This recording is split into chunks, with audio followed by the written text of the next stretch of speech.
E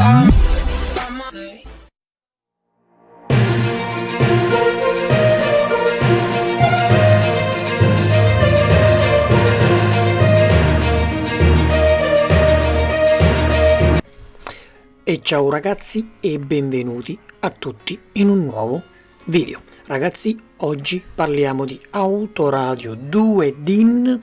Oggi il brand è Plyton.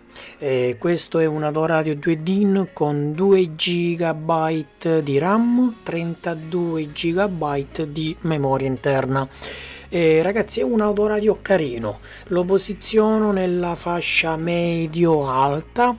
E niente, apriamo il pacchetto e vediamo intanto la confezione. Carina, ben documentata, tutto, diciamo, le varie spiegazioni, un'introduzione, ecco, all'autoradio smart, super smart, wifi, bluetooth, un buon monitor con una buona risoluzione. Audio, ragazzi, non è male. Non è come paragonabile alla Toto, ovviamente, però ragazzi non è male. Per il prezzo che costa mi piace anche questo. La differenza anche molto significativa tra questo e la Toto che abbiamo visto lo scorso video è le dimensioni. Questo è sì un 2 DIN, ma è uno di quei 2 DIN molto più piccoli come dimensioni. Il box posteriore è molto più stretto, invece la Toto era a tutti gli effetti un autoradio 2 DIN standard e convenzionale. Pro e contro, ragazzi: questo è più leggero, quello era un tantino più pesante. Questo ha una superficie di dissipazione minore, quello invece una superficie maggiore. Comunque alla fine, ragazzi, le elettroniche miniaturizzate in entrambi, forse loro qui hanno risparmiato un qualcosa sul box, diciamo, posteriore, però alla fine funziona bene, suona discretamente.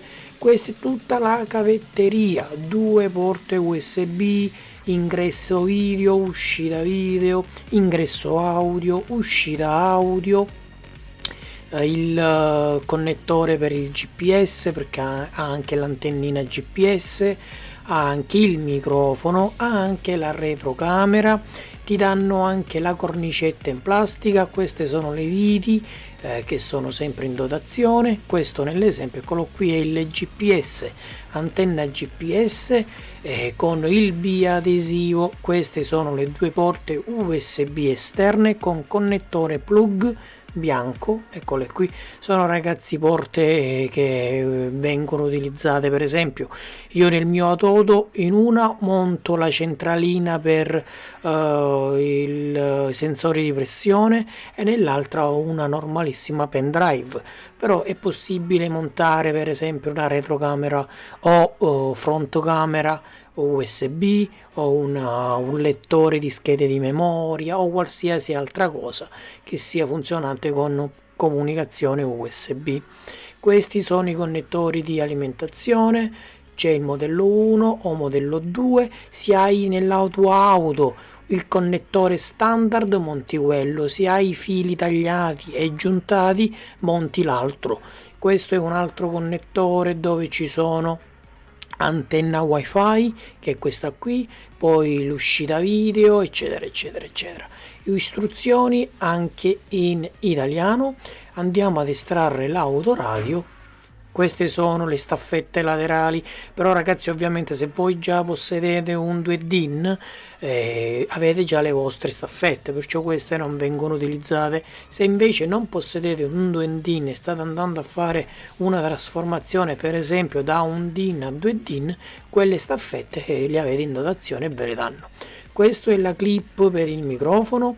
Io, per esempio, nel mio l'ho montato sul cruscotto in alto, così quando faccio, per esempio, le telefonate, o anche con Google, perché ovviamente funziona anche Google. Ok Google, e mi dà Google, ecco, mi è partito lo smartphone. E niente, funziona anche per questo, per la ricerca su Google, per la ricerca su YouTube.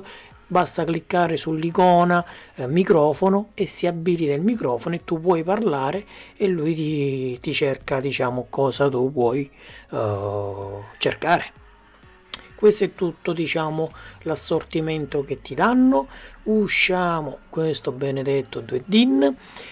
Ragazzi, Android 10.0 con aggiornamenti, si collega, come abbiamo detto, tramite wifi, puoi fare da router col tuo smartphone ed avere internet sempre disponibile. Potrai vedere Netflix, potrai vedere YouTube Music, YouTube Standard, Spotify, il Maps per utilizzarlo come navigatore, il calendar, tantissime app già installate, ma potrai andarne a mettere altre in base a cosa ti interessa. Ecco, sotto c'è la parte di periferiche, c'è l'USB frontale, l'ingresso AUX e c'è anche la micro SD. Ti invito, se vuoi, anche a iscriverti al gruppo Telegram Fox Tech Best Shopping, tutti i giorni nuovissime offerte.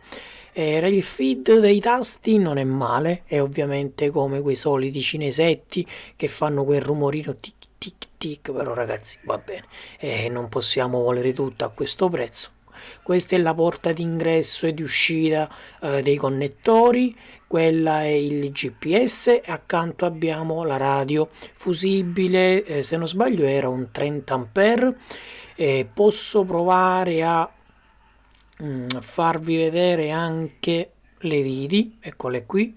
C'è una vasta gamma di viti che sono quelle per andare a bloccare il supportino, andare a bloccare anche i laterali e anche la retrocamera con LED laterali per l'illuminazione notturna. Ragazzi, tutto sommato, ripeto, è ottimo perché ha anche il sistema di integrazione di comunicazione sia con Android che con iOS, con CarPlay e Android Auto. Connessione abbiamo detto qualsiasi, Bluetooth veloce ovviamente, poi il navigatore, puoi connettere anche, come vedi in questo momento c'è l'accensione. Abbiamo fatto la connessione, questa è la prima apertura Plidon, eccolo qui, pum, parte con radio, eccolo qui, varie stazioni memorizzabili. Andiamo su Home e qui ci troviamo tutte le varie app preinstallate, compatibili anche con comandi al volante, attenzione. Qui abbiamo già fatto la connessione con router, cioè con lo smartphone. Ragazzi, ripeto, anche come qualità video non è male. Prende i video su YouTube a 1080p, che non lo fanno tutti gli autoradio 2DIN. Ci vuole un pochino a caricare, ma è normale. Niente ragazzi, per questo video è tutto. Io ti ringrazio. Mi raccomando, iscriviti al canale, seguimi, un like, condividi il video e niente ragazzi. Ciao e al prossimo video.